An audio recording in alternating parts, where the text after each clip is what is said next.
더마카와 함께 시선 집중의 문을 열겠습니다. 어서 오세요. 네, 안녕하세요. 더마카입니다. 신나는 금요일 오늘도 삐딱선 정신에 입각해서 주요 뉴스 챙겨드리겠습니다. 신나요? 네, 금요일 너무 좋아요. 아 그래요? 네. 뭐 주말에 특별한 뭐 프로그램도 없잖아요. 그게 중요한 게 아니라 아침 방송을 하는 저희는 아시잖아요. 일요일도 일을 해야 되기 때문에 유일하게 여유를 즐길 수 있는 날이 금요일 오후입니다. 네, 아마 제가 볼 때는 오늘 돌발 급하게 섭외할 일이 생길 거라고. 그러니까요. 카톡 퇴근제. 아, 이거 왜 안 생기나 몰라. 법으로 제약해야 되는데. 예상이 됩니다. 네. 카톡 퇴근제. 이거 필요합니다.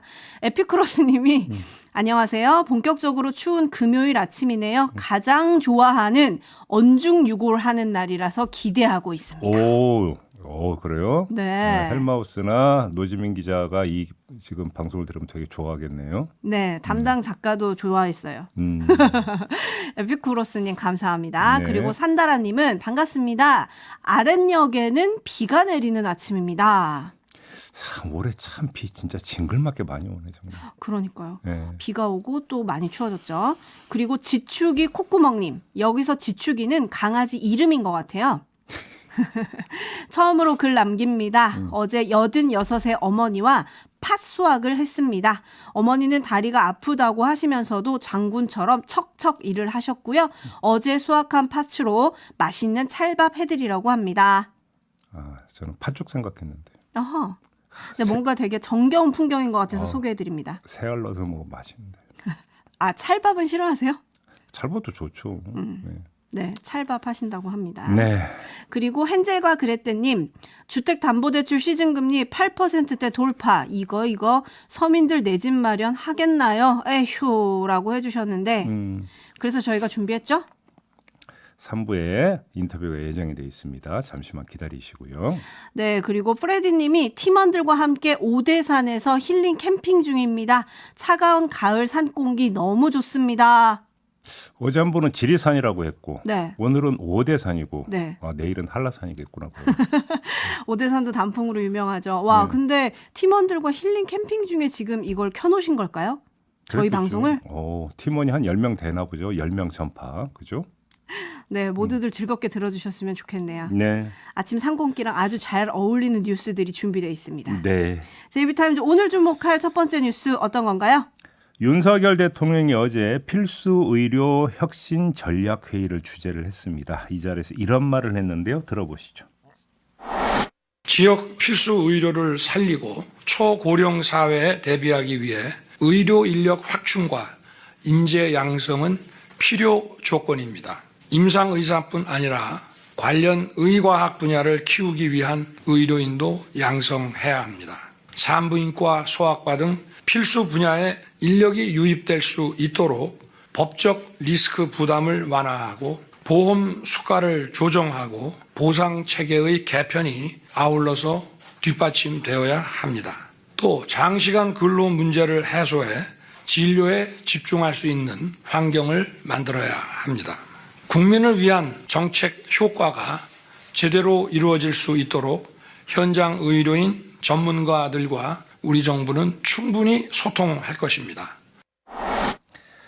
네, 의사협회에서 주장해왔던 내용의 상당 부분을 일단 어제 언급을 했죠. 네. 엊그제 저희가 이제 의협 관계자하고 인터뷰를 했는데 그때 주장했던 내용의 상당 부분이 지금 윤석열 대통령의 육성에서도 그대로 묻어나오고 있지 않습니까? 깜짝 놀랐습니다.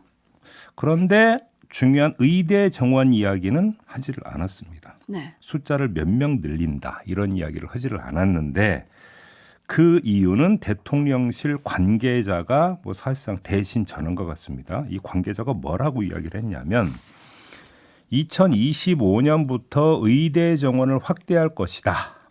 실질적인 대학별 증원 규모 산정과 배분, 추가 증원 요청 등을 비롯한 예비 신청을 곧 받게 될 것이다. 역산해 보면 내년 상반기 정도까지는 정해져야 한다. 이렇게 이야기를 했습니다. 의미를 좀 짚어볼까요? 밑줄 쳐야 되는 건 데드라인으로 설정한 내년 상반기라는 겁니다. 여기서 가장 먼저 떠오르는 게 내년 상반기에 있는 총선인데요. 네. 총선을 염두에 두고 지금 이런 이야기를 한 건가? 그러면 여차하면 총선 뒤로 미루겠다는 건가? 저는 개인적으로 이 생각을 제일 많이 했는데 일정상 그건 어렵다라고 하는 얘기가 일단 나오고 있습니다. 왜 그러냐면 2025년도부터 의대 정원을 확대하기 위해서는 모집 요강이 그러니까 확정 발표돼야 되는데 그게 4월이라고 합니다. 그러니까 총선하고 딱 겹쳐 있는 거죠. 그러면 데드라인이 3월은 돼야 된다는 이야기가 되니까 총선 지나고 나서 발표한다라는 시나리오는 일단은 뭐 무리를 하자면 뭐 안 될 건 없겠습니다만 일단은 어렵다고 보는 게 맞을 것 같습니다. 그러면 그럼에도 불구하고 그럼 내년 상반기로 미룬 이유가 뭘까? 물론 일부 보도로 보면 데드라인이 내년 상반기라는 거지 그 전에 예를 들어서 연말이나 이때 발표할 수도 있다. 뭐 이런 전망도 있기는 합니다만 아무튼 왜 미뤘느냐? 당장이라도 발표할 것처럼 하다가 이걸 좀 점검을 해야 되는데 네. 여기서 좀 주목해서 봐야 되는 게 있습니다. 강서구청장 보궐선거 패배 후에 정부 여당을 향해서 제발 경제 민생에 좀 집중하라라는 이야기 많이 했습니다. 저희도 이 자리에서 엄청 했습니다. 근데 경제 민생에 집중하고 싶지 않아도 해야 되는 상황이 연출이 될 것 같습니다. 왜 이런 말씀을 드리느냐? 연금개혁 이달 말에 정부안이 나온다고 합니다. 발표할 예정이라고 합니다. 그다음에 전해드렸죠. 이른바 노동개혁. 69시간 노동제와 관련해서 설문조사를 진행하는데 도대체 언제 발표할 거냐. 관련해서 노동부 차관이 11월쯤에는 발표할 수 있을 것 같다고 말했다라는 사실을 전해드렸습니다. 네. 그러면 10월 말에 연금개혁안이 나옵니다. 정부안이 나옵니다. 엄청난 경론이 이제 시작이 된다고 봐야 되겠죠.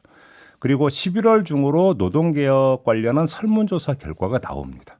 결과가 나올 뿐만 아니라 관련해서 뭐 법 개정안도 함께 나오게 될 겁니다. 또 엄청난 논란이 게시가 될 겁니다.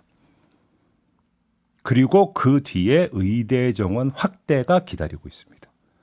그러면 여기서 한번 정리를 해보죠. 연금 문제나 노동 문제가 그렇게 쉽게 여야 내지 국민적 합의를 끌어낼 수 있는 사안이냐라는 겁니다. 쉽지가 않을 거라는 겁니다. 아마도 연금개혁안 같은 경우는 총선 뒤로 미뤄질 가능성이 대단히 높습니다. 국회 연금개혁 특위의 활동 시한을 연장을 했죠. 2차로. 그게 내년 5월까지인가 이렇게 돼 있을 겁니다. 그렇죠? 그러면 총선 전에 이게 여야가 합의를 본다면 리스크가 공이 여야로 분산이 되니까 특정 정파에 불리하지 않으니까 그때는 총선 전에 합의를 도출할 수 있겠지만 그게 아니라면 총선 뒤로 미뤄질 가능성이 있다고 봐야 됩니다. 그다음에 노동 문제 같은 경우는 이미 69시간제 이야기가 나왔을 때 반응이 어땠는지는 이미 우리가 충분히 목도를 했기 때문에 만약에 애초한 비스무리하게 추진을 하려고 한다면 상당한 반발에 봉착할 것이라는 것은 누구나 예상을 할 수가 있습니다. 그래서 이런 상황이 연말에 계속 연출이 됩니다. 여기다가 플러스 할 거는 좀 있으면 이제 국정감사가 끝나게 되는데 그러면 예산안 심의에 들어가는데 예산안 심의는 정책 문제하고 직결되는 것입니다. 그렇죠. 그러면 결국은 11월부터는 정책 문제, 다시 말해서 경제 민생 문제가 주된 테마로 올라오게 돼 있다는 겁니다. 그러면 여기서 어떤 여론 지형이 형성이 되느냐를 일단 먼저 보고 그 다음에 그럼 의대 정원 확대라고 하는 카드를 여기서 어떻게 쓸 것인가라고 하는 정치적 활용도가 나오게 된다는 것입니다. 그렇게 놓고 본다면 연금 문제나 교육 문제가 논의가 진행되는 것에 따라서 여론 지형이 불리하게 들어가는 경우와 그렇지 않은 경우에 따라서 의대 정원이 고무줄이 될 가능성도 있지 않느냐라는 전망이 성립된다는 것입니다. 이해되시죠? 무슨 네. 이야기인지. 그러니까 의대 정원을 지금 그러니까 정하지 않은 이유가 의협하고 얘기가 다 끝나지 않았기 때문이라고 본다면 왜 그럼 미리 에드벌런을 띄우느냐라고 하는 반문에 봉착을 하는 것입니다. 그 점보다는 결국은 상황을 주시하면서 신축적으로 정하려고 하는 거 아니냐라는 추정이 우리의 상식적이다. 그러면 지켜보려고 하는 상황이라고 하는 게 뭐냐? 지금 제가 말씀드린 그런 요인들일 것이다라는 겁니다. 이 점을 좀 주목해서 볼 필요가 있지 않을까 싶은 생각을 해봤습니다. 네, 나라사랑님이 줄줄이 소세지인가요? 라고 해주셨는데 그 줄줄이 소세지를 맛있게 요리를 가능할 것이냐 지금 요걸 좀 지켜봐야 된다. 네. 요 말씀을 해주셨고요. 빈센트님은 지방 의료시설과 서비스부터 해야 합니다. 지방에 살고 있는데 지방은 사실 의료 사각지대입니다. 라고 좀 짚어주셨고요. 네. 물프레님은 먼저 소통하고 대통령이 이렇게 얘기해야 하는 거 아닌가요? 라고 좀 꼽아주셨어요. 소통 얘기했으니까 하나 더 전해드릴까요? 네. 윤석열 대통령이 그제 참모회의에서 국민은 늘 무조건 옳다. 어떤 비판에도 변명을 해서는 안 된다. 우리가 민생 현장으로 더 들어가 챙겨야 한다고 말을 한 데 이어서 어제는 또 참모들에게 이렇게 말했다고 김은혜 홍보수석이 전했습니다. 모든 참모들 책상에만 앉아있지 말고 국민들의 민생 현장에 파고들어서 살아있는 생생한 목소리를 직접 들어라. 나도 어려운 국민들의 민생 현장을 더 파고들겠다. 이렇게 이야기를 했다는 거 아니겠습니까? 연일 민생을 강조하고 있고 소통을 강조하고 있는데 어떻게 평가해야 될까요? 이틀 연속 민생 강조, 소통 강조를 한 건데 뭐 어렵게 접근할 이유가 하나도 없습니다. 더 쉽고 즉각적인 방법이 있습니다. 일단 기자회견부터 여셔라. 이런 말씀을 제가 드리고 싶은데 질문 주제 정하지 말고 질문 횟수 정하지 말고 그냥 무제한으로 듣고 말하는 기자회견 한번 열었으면 좋겠다. 용산 참모들이 모두 현장 나가는 것보다 가성비가 더 좋을 거다. 그게. 이런 말씀을 드리고요. 하나 더. 야당도 좀 만나봐라. 그럼 더블로 들을 거 아니겠습니까? 비판도 듣고 민생 현장 얘기도 듣고. 이 또한 가성비가 높은 방법 아니겠습니까? 굳이 참모들 시키지 말고 윤석열 대통령이 직접 기자회견하고 야당 인사들 만나면 소통은 더욱 직접적인 것이 되고 전달 과정에서의 왜곡 여지도 없어지는 거니까 이런 걸 두고 뭐라고 하느냐? 직방소통이라고 하는 것이다. 라는 것이죠. 이거부터 한번 해보시라는 간곡한 말씀을 드리고 싶습니다. 네, 직방소통이라고 지금 제이비가 정리를 해줬는데 어제 유승민 전 대표도 수석 뒤에 숨지 말고 이런 말, 국민이 늘 옳다 뭐 이런 말이요. 네. 이런 말 직접 국민 앞에 대통령이 하셔라 이런 얘기를 하기도 했잖아요. 네. 대통령실 고위 관계자가 이런 얘기를 했더라고요. 그 대통령이 국민과 직접 만나는 타운홀 미팅 이걸 할 거다 얘기가 좀 있었잖아요. 거기에 대해서 이렇게 말했습니다. 지금까지는 전문가, 기업, 교수 이야기를 주로 들었는데 앞으로는 주부와 청년, 어르신 같은 정책 수요자 목소리를 들으려고 한다. 네. 네. 그럼 지금까지는 잘 안 들으셨다는 얘기인지 좀 의아하긴 하지만 어쨌든 이렇게 얘기를 했고요. 그리고 어제 필수 의료 혁신 전략 회의에서 대통령이 직접 소통이란 단어를 꺼냈습니다. 들어보시죠. 저보고 소통이 좀 부족하다고 하는 지적하시는 분들이 많아서 저도 많이 이제 반성하고 더 소통을 하려고 합니다만은 소통만 해갖고 되는 게 아니라 추진하면서 소통을 해야 됩니다. 네, 네. 저는 이 그 발언을 듣고 이런 생각도 해요. 제가 조금 전에 주제 정하지 말고 무제한 기자회견 하시라 이런 말씀드렸잖아요. 그게 어려우시면 주제 정해서 심층 기자회견도 가능합니다. 어허. 그게 지금 얘기한 이런 거 아니겠습니까? 의대 정원 확대 문제가 지금 나왔습니다. 발표만 하지 마시고 그러면 그거를 가지고 주제 딱 정하면 질의응답의 집중력은 훨씬 더 올라가는 거 아니겠습니까? 그러면 거기에 기자들 질문도 받고 뭐 하면 그러면 의협 질문도 받고 뭐 하면 의료 소비자 질문도 받고 그래서 하면은 좋겠네요. 그러면 추진하면서 소통하는 거잖아요. 그게. 그렇지 않습니까? 그렇죠. 모델 나왔네 그러면. 근데 대통령이 이런 말도 또 했다 그래요. 소통하면서 계속 주파나를 두드리면 앞으로 나갈 수가 없다. 네. 그래서 속도감 있게 나아가면서 관련 분야에 있는 분들과 소통을 해야 가장 국민에게 유리한 방안이 나오는 거다. 그러면 의대 정원 숫자는 왜 얘기 안 했어요? 그러면. 네? 넘어가겠습니다. 네. 네, 소통관 잠깐 살펴봤고요. 그리고 대통령이 어제 말씀하신 거에 이제 의협의 제안을 좀 많이 받아들인 거 아니냐 이런 얘기 지금 나오고 있는데요. 그리고 네. 또 의대 정원 그래서 몇 명 늘리는 건가요? 이게 진짜 궁금하잖아요. 네, 제일 궁금한 거죠. 당정 간에 협의가 좀 있는지 잠시 후에 유이동 국민의힘 신임 정책위 의장과 인터뷰가 예정이 돼 있거든요. 네. 거기서 한번 물어보도록 하죠. 계속 시선 집중해 주세요. 예. 뉴스와 분석이 함께하는 제이비타임즈 함께하고 계신데요. 다음 주목할 뉴스는 오디오로 먼저 만나보시죠. 이준석 대표가 헤어질 결심을 한 게 아닌가 이런 이야기가 많이 나오더라고요. 대통령이 걸어놓은 저주를 풀어달라고 한 것, 또 다른 저주를 풀어달라고 한 것, 이거는 보수가 이기는 방법을 고민하고 있기 때문입니다. 헤어질 결심이라는 이야기, 저는 헤어질 결심 하지 않았습니다. 이런 이준석 전 대표에 대해서 한 지도부 인사가 이렇게 얘기를 했다고 합니다. 이 전 대표가 나가도 우리 당에서 빠지는 건 3에서 4%포인트 정도일 거다. 플러스 될 거라고 봅니다. 장기적으로. 나가면 플러스다. 네, 3에서 4% 플러스 될 거라고 봅니다. 네, 이 목소리의 주인공이 김민수 국민의힘 대변인이거든요. MB에 출연해서 지금 이렇게 이야기를 한 건데요. 그러자 이준석 전 대표가 SNS에 글을 올렸습니다. 즉각적으로 이준석을 제명해서 당 지지율을 그럼 올려라 이렇게 맞받아친 겁니다. 이준석 전 대표는 국민의힘 혁신의 시간으로 100일을 설정하면서 그게 마지노선이라고 밝힌 바도 있었습니다. 그렇죠. 네, 이거 한번 좀 점검을 한번 해보죠. 네네. 강서구청장 보궐선거 이후 전개되고 있는 이준석 전 대표의 행보를 종합하면 한마디로 이거인 거예요. 나의 존재감 확인. 그다음에 나의 존재감 강화. 이거인 것 같은데 뭐냐. 나 없이 잘 되나 보자 했는데 역시나 안 됐다. 라고 하는 간접 웅변이었다고 좀 봐야 되는 거고요. 100일 이후를 예고한 것은 나 없이 잘 되나 보자의 이편격이다. 이렇게 해석을 할 수 있겠죠. 그러니까 김민수 대변인의 말은 이런 이준석 전 대표의 속내를 정면에서 가격한 겁니다. 노 땡큐. 필요 없어요. 라고 한 거죠. 쉽게 이야기라면. 약간 감정 싸움 같기도 해요. 예, 그런 것도 좀 묻어 있는 것 같아요. 네. 그러면 여기서 좀 진단해야 될 거 100일 내에 국민의힘이 혁신이 될 것인가? 그러니까 이준석 전 대표가 그랬죠. 16일에 이런 말을 했습니다. 김기현 대표 2기 체제는 2주 이상 버티기 힘들 것이다. 기억하시죠? 네. 하지만 벌써 1주차가 거의 다 지금 차고 있는 상황입니다. 근데 당장은 고사하고 조만간에 다시 요동칠 것 같지는 않습니다. 지금 돌아가는 형세를 보면. 그럼 100일 뒤가 되는 12월에 움직일 텐데 진짜 궁금한 건 바로 이때가 될 것 같습니다. 무슨 말씀이실까요?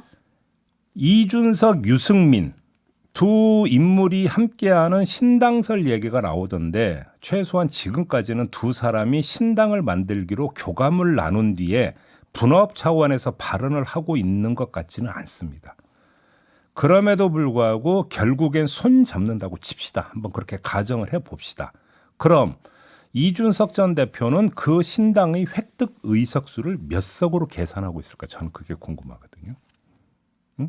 박지원 전 국정원장은 30석도 가능하다고 말을 했던데 제가 볼 때 그건 전망이기보다는 속칭 펌프질용 발언 아닌가 이런 생각도 한번 해봤는데요.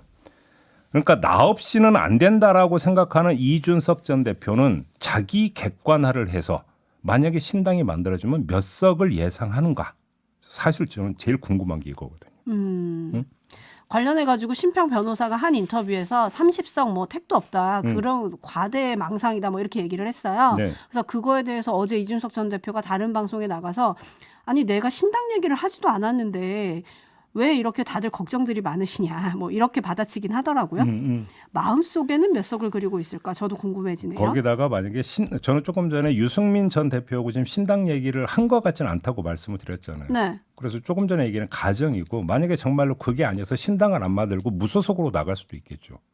그러면 그럴 본인의 수도 있겠죠. 당선 가능성을 얼마로 보느냐도 궁금하죠, 사실. 아하. 네, 뭐 그 얘기는 앞으로 또 할 수 있는 기회가 있을 예. 것 같은데요. 얘기 나온 김에 총선 역할론이 나왔던 김한길 국민통합위원장이 나 어디 안 가라고 했다고요? 그렇습니다. 뭐 비대위원장설이 있었고 김한길 위원장 주도의 윤석열 신당설 등등이 지금 돌았다는 거 아니겠습니까? 근데 김한길 위원장이 17일 국민통합위원회 간부회의에서 나의 거취에 대해 말들이 많은데 어디 안 간다. 동요하지 말고 열심히 일하라 라고 말했다고 통합위 관계자가 전했다고 합니다. 자, 이런 전언이 사실이라면 100일 내에 국민의힘이 어떤 변화를 보일 가능성은 더욱 낮아진다고 봐야 되는 거 아니겠습니까? 자, 국민의힘의 변화는 결국 김기현 대표의 좌초를 뜻하고 김기현 대표의 좌초는 새 인물의 등장을 뜻하는 건데 그 1순위 인사가 저런 말을 했다면 변화 움직임은 현재로서는 없다라고 봐야 되는 것이긴 하겠죠. 하지만 정치인들이 하는 이야기는 고지고대로 믿을 건 아니다. 그죠? 지금으로선이라는 얘기를 항상 붙이는 경우가 있지 않습니까? 그렇기 때문에 이것도 여지는 조금은 남겨놔야 된다. 이런 말씀도 함께 드리겠습니다. 그리고 정치인들이 또 가장 많이 쓰는 말, 정치는 생물이니까요. 이걸 또 본인들이 제일 많이 쓰잖아요. 네. 어떻게 될지 좀 지켜보도록 어디 안 하고요. 가고 뭐 정치권에 계속 있는 건 맞죠. 대통령과 뭐 직통도 하고 독대도 가장 많이 하신다고 또 언론에 많이 나와서 좀 네. 주목이 되긴 근데 합니다. 아무튼 종합 정리하면 뭐 당장 며칠 내에 몇 주 안에 김기현 대표가 결국은 좌초하는 이런 조짐이 보인다라는 것은 어디에도 현재로서는 없다. 그냥 이 말씀만 드리도록 하겠습니다. 관련해서 국민의힘 새 지도부, 뭐 언론들은 김기현 2기 지도부라고 표현을 하는데요. 네. 어제 배준영 의원을 전략기획부총장에 임명을 했습니다. 네. 남은 건 혁신위원장인데 구인에 좀 어려움이 있다 이런 보도가 많아요. 혁신위원회가 제대로 그러니까 모습을 보이기 위해서는 인선의 혁신부터가 필요한데 풀이 없다는 거 아니겠습니까? 그러면 인선의 혁신이 과연 이루어지겠느냐라는 문제가 발생하는 것이겠죠. 그냥 뚜껑 열리는 거 보죠. 뭐 어떻게 나올지. 네, 23일에 뚜껑이 열릴지 한번 시선 집중하겠습니다. 마무리하겠습니다. 더마카 수고하셨어요. 고맙습니다.